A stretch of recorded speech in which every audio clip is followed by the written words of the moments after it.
Welcome to Distilled. I'm Brian Johnson, and today we've got a different kind of guest. Now, if you've watched ShopHQ or Bulldog, there's a lot that goes on behind the scenes to make it happen, and that's why today we're featuring Supervising Producer Sarah Gruber. Hello, Sarah. Hi. How's it going? So good. How are you? Good. Now, today's drink is a Moscow Mule. Made by yours truly. Made by me. And cheers. Slurp. A little watery, but... A little watery? I did crushed ice. Okay. Now we're shooting, I should let you know, in our own Dayton Dubuque's adopted former NFL player Dayton Dubuque into the Bulldog and ShopHQ family. Dayton was kind enough to let us shoot here to mix it up a little bit. What do you think, Sarah? It's beautiful. I love it. I wish you could see the view. It's magical. They just did. Oh, okay. We forgot to tell Sarah that we were going to edit in the view at the beginning. Sorry, Sarah. All right, Sarah, will you tell us a little bit about what it means to be a supervising producer?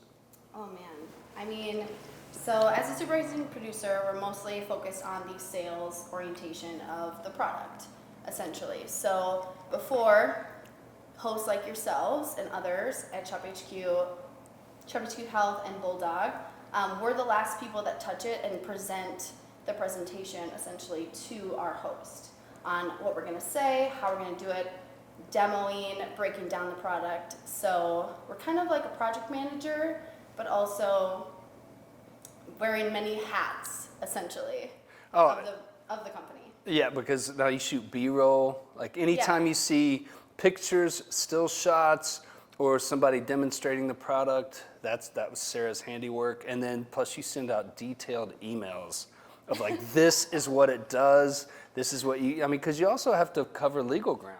Yeah, I mean, there's a lot of things behind the scenes that we make to make sure that the customer has the best experience on air. And we're those last people that make sure like every T is crossed and every I is dotted. And Sarah, you actually have to work with the CEOs of Invicta sometimes and ShopHQ. You have that correct, yeah. A little bit of pressure. No pressure, never any pressure. More of a challenge and a fun, exciting, exhilarating environment, right? 24/7 shopping is just so fun, and that's why I work here. Yeah, there's a certain buzz to it all being live and getting everything on air. Yes. What's your favorite part of the job?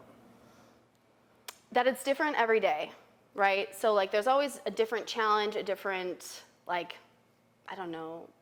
product, personality, right? Like I don't just work with you every day, I work with others, and it's just always fun to just bounce off other personalities and other tactics and learn at the same time and just like find the best possible solution every single day.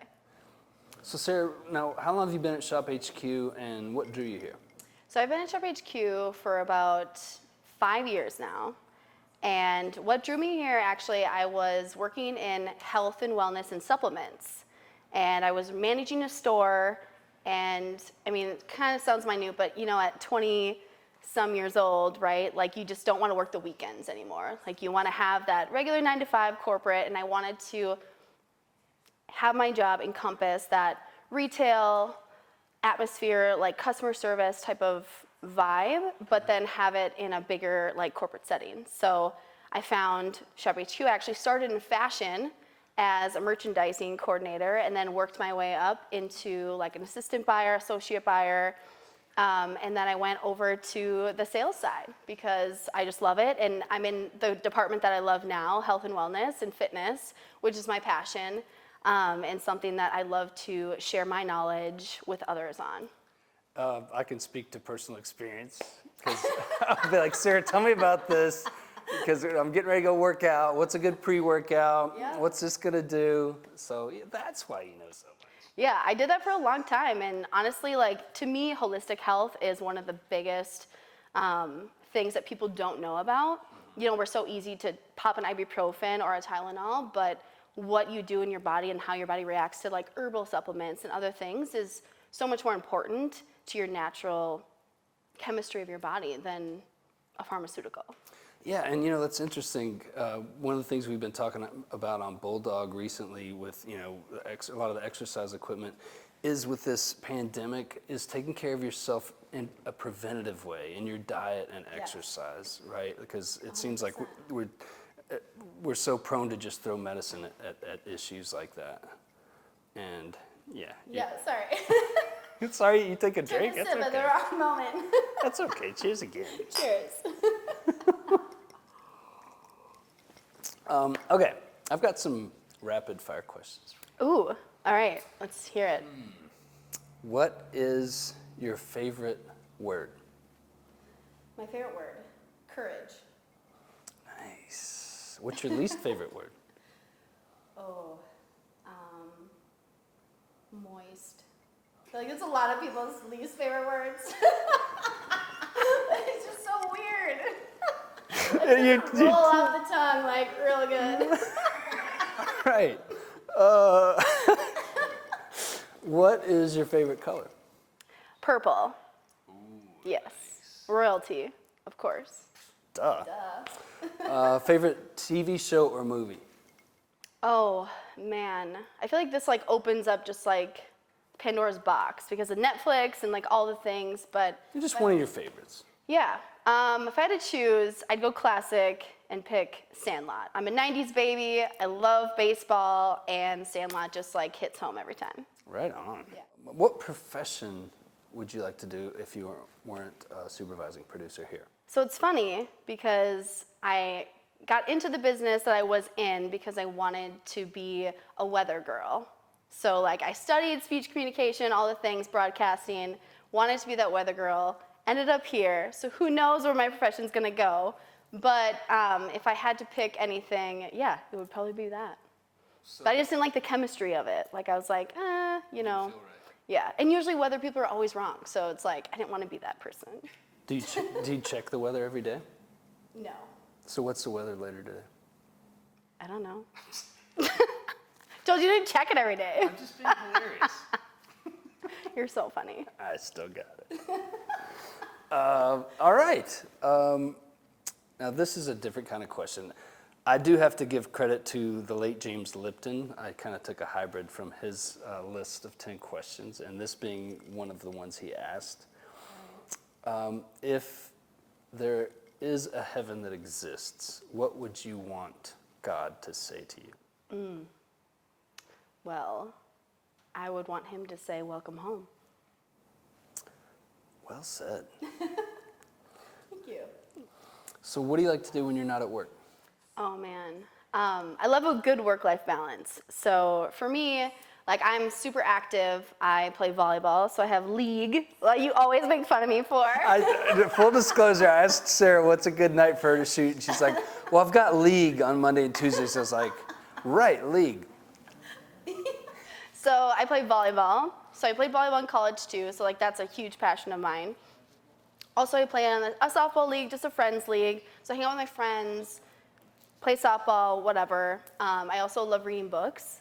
So that's something I love to do outside of work. And just see the city. Minneapolis is such a fun city, and there's so much to do all the time. Music, festivals, things like that, especially with everything still open and fun. In 2020, we missed out on a lot. So that's kind of something I'm getting back into.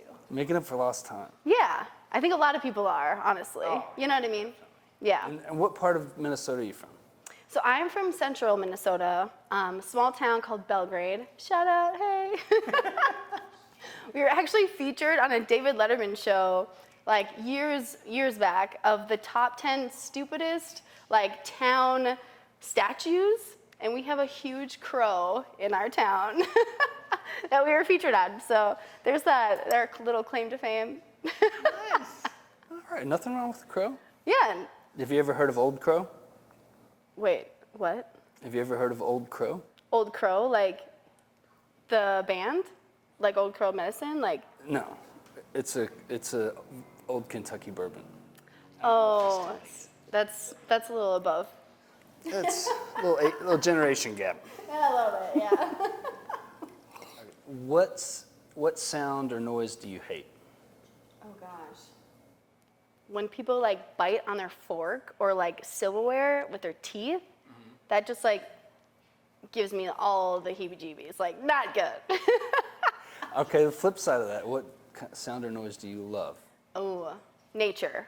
So like anything with like trees rustling, crickets, like owls hooting, like all the things. Like I just love to be encompassed in nature all the time. So like that is just a peaceful sound for me. You're living in the perfect state for it.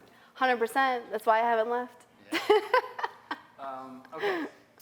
What is your go-to alcoholic beverage of choice? I would say a Malbec wine. Ooh, nice. Yes. Now, Love a just good by Malbec. itself, or do you have a charcuterie with it, or? Ooh, you're so fancy. Even the pronunciation, like, right there. We're in Dayton's place, so I had to get my French accent right. Yeah, of course. You know, some grapes, cheese, everything, all the full plethora of options. Yeah. Right, nice. But I'm a little bit of a wine snob because I used to be a bartender, so I feel like the Malbec is, you gotta pair it with the right stuff. You can't just like throw a board on it, you know? Yeah. Yeah. You don't want to mess with that. No. You want to complement the taste Exactly. Yes. and the notes. Yeah. The notes. And on that note, I want to thank you, Sarah. It's such a good time having you here. It was so fun. Thank you. All right. Cheers. That'll do it for this episode of Distilled. I'm Brian Johnson. Thanks for watching.